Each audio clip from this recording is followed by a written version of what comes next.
sini. Bukan, Pak. Masih semangat? Mana suaranya? Kembali ke laptop tuh harusnya laksanakan, amalkan Pancasila, Indonesia pasti tahu. Di lab. Jadi kalau boleh tahu Bu, berapa usia sekarang dan dulu berperan sebagai apa pada peristiwa 10 November 1945 di Surabaya? Monggo. Sekarang usiaku baru 87. Masih muda kan? Iya. 90 ya. Pak Tukul berapa? Saya masih 450. Ya. Memang pohon beringin. Ya Bu. Ya. Waktu perjuangan 10 November di Surabaya, saya mengenalkan diri sebagai arek Surabaya asli. Ya. Saya dilahirkan, dibesarkan di Surabaya, dan waktu 10 November tiba, saya waktu itu usia 17 tahun. Perananku selama 10 November adalah kepalang merahan. Tidak ada hubungan dengan PMI ya, Mas Tukul. Jadi ini kita memang waktu zaman Jepang, kita dihimpun oleh seorang wanita yang hebat, yaitu yang namanya Mbak Luki. Kita dihimpun untuk menjadi suatu organisasi putri-putri. Waktu itu kita sebaya, kira-kira disiapkan mental untuk bila mana ada perang. Karena apa? Kita sudah tahu dari senior-senior kita bahwa perang Asia Jepang akan kalah. Jadi kita sudah siap bila mana ada sesuatu terjadi. Nah, begitu permulaan 10 November adalah karena Melleby, seperti anak-anak tentunya tahu, Brigadir Jenderal Melleby, seorang jenderal dari sekutu dari Inggris, itu mati terbunuh di Surabaya. Nah, dengan kejadian ini, Inggris sekutu itu mereka marah dan ingin balas dendam, khusus kota Surabaya. Karena belum pernah ada jenderal mati di dalam peperangan kecuali di Surabaya. Jadi pada suatu ketika ada ultimatum, ini pendek aja, dari sekutu, bahwa semua rakyat dan pemuda di Surabaya harus menyerahkan diri, tanda takluk. Bila mana tidak, Surabaya akan dibikin inferno, yang artinya neraka. Semalam, jadi ultimatum itu dijatuhkan tanggal 9 jam 2 siang, dan semalam kita hubungan dengan pemerintah pusat, tapi rupa-rupanya gagal perundingan. Jadi Bung Karno waktu itu hanya ada satu ucapan, ini heralgis, terserah arek-arek Surabaya. Karena yang dianukan Surabaya. Itu ya, Surabaya. Nah, di Surabaya waktu itu ada 5 ini adalah korps mahasiswa, pelajar, yaitu SMP, SMA, pemuda kantor, pemuda kampung. Ini mereka adalah pemuda. Di sampingnya itu rakyat, seluruh rakyat Surabaya. Kita satu motivasi, yaitu kita tidak mau dijajah lagi. Jadi semalam ibu-ibu kampung itu mengumpulkan apa yang ada, beras dan sebagainya, untuk masak, untuk karena besok tanggal 10 jam 10 bila mana tidak menyerah, rakyat Surabaya akan diserang dari 3 arah. Dari atas bom, dari laut itu meriam, dan dari darat tank-tanknya dengan Gurkha. Gurkha adalah orang-orang dari penduduk Nepal yang jajahan Inggris. Orangnya gede-gede dan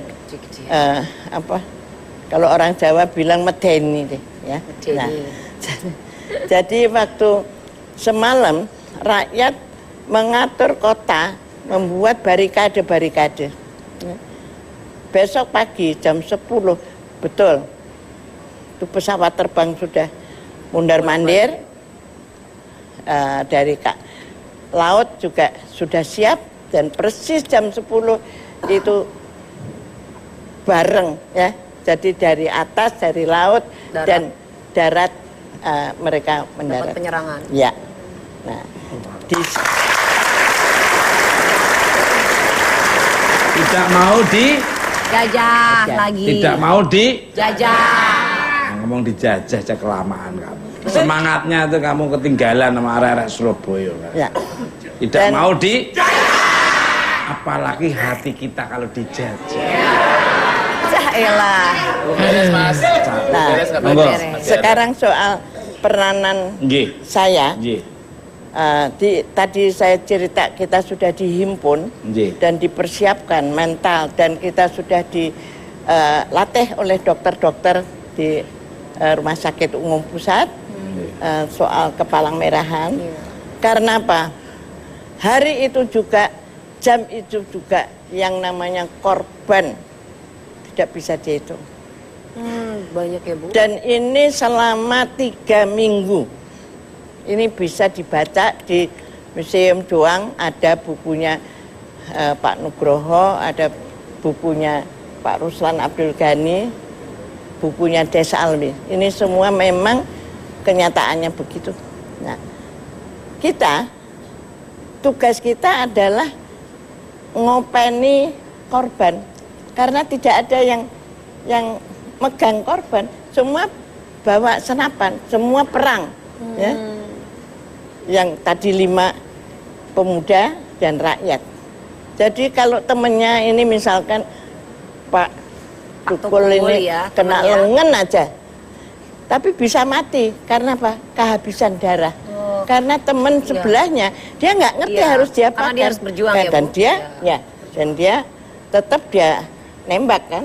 Nah ini mati. Jadi ditarik gitu ya Bu, korban. Ya, jadi- nggak maksudnya Contohnya contoh. yang lain aja gimana Bu contohnya? Jadi ceritanya. Contohnya yang sono aja Bu. Ini. Itu contoh yang bagus. Contoh Mas, kan pahlawan udah. Jadi ceritanya yang jatuh ya, diambil ya Bu. ini anak-anak yang berjuang ini teriak-teriak, Mbak, kita tuh dinamakan Mbak Palang Merah ya.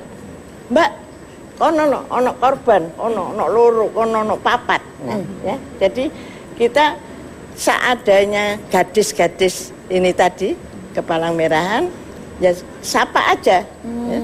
Jadi di situ juga kalau korbannya itu masih utuh ya oke lah. Ya. Diambil gitu ya Bu? Digotong iya, ya? ya. Diseret. Sama ya kan, putri-putri ya? Iya. Iya.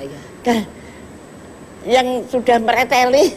Mereteli. Sekarang bayangkan yang kena bom, yang kena kanon, yang kena tembakan mitrailleur dari tank, ya.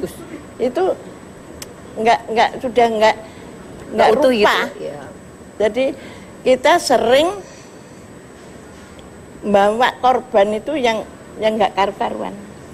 Bisa kebayang bahwa misalkan badannya Mas Tukul Jangan ini Bu, tapi contohnya tanpa yang lain. Contohnya kok saya. Ini aja Bu. Ini malah ininya bebannya masih sedikit Bu ini Bu. Nah, saya ngidupin orang banyak ini.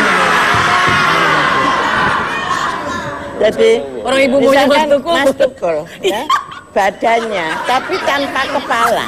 Misalnya mabu, Nggak tahu misalnya bibir, kepalanya di misalnya kena bom gitu bibirnya gitu. Aku ya rada anu tuh. Malah Oh, dramatisir. enggak. Ya kan ini perumpamaan biar Ini aja baru keserempet dulu itu. Mas Pepi. Nah, Mas Pepi. Mas Pepi, Bu. Ada badan, ada kepala, nggak ada kaki, nggak Yes. ada lengan. Setuju. Ini ya bangsanya gitu. Kadang-kadang kita nemu kaki, kita nemu tangan. ditempel gitu Bu. Oh, ditempel. Enggak maksudnya kan mungkin ini gimana? ya, Iya benar pokoknya dong. ya kita ambil aja, Diambil. bawa ke agak jauh supaya kita bisa bawa ke rumah sakit. Jadi itu yang namanya korban itu, nah itulah ya. Makanya 10 November adalah suatu perang klasik Ini menurut buku orang Inggris. Apa yang dimaksudkan klasik? Bahwa negara muda yang belum pernah perang, yang tidak ngerti soal senjata, musuhnya suatu negara yang dengan senjata yang modern pada saat itu. Tapi jadi semalam waktu kita tahu bahwa besok ketentuannya merdeka atau mati, itu semua udah tahu. Mau nyerah tapi mati. Kita mati tapi dalam keadaan merdeka, kita tidak menyerah. Dan ini menjiwai seluruh rakyat Surabaya. Dengan adanya persatuan ini, nggak ada yang tanya bapakmu dulu jadi apa, saudaramu sekolahnya di mana, nggak ada. Semua itu satu. Ini yang sekarang susah ya untuk mencari keadaan begitu. Itu karena perang. Dan malam itu juga semua sudah siap bahwa ya kalau nggak merdeka atau mati. Jadi itu ucapan merdeka atau mati, saya sebagai arek Surabaya, saya berani bilang bahwa itu dari Surabaya pada malam itu, merdeka atau mati. Merdeka. Milih merdeka. Ya.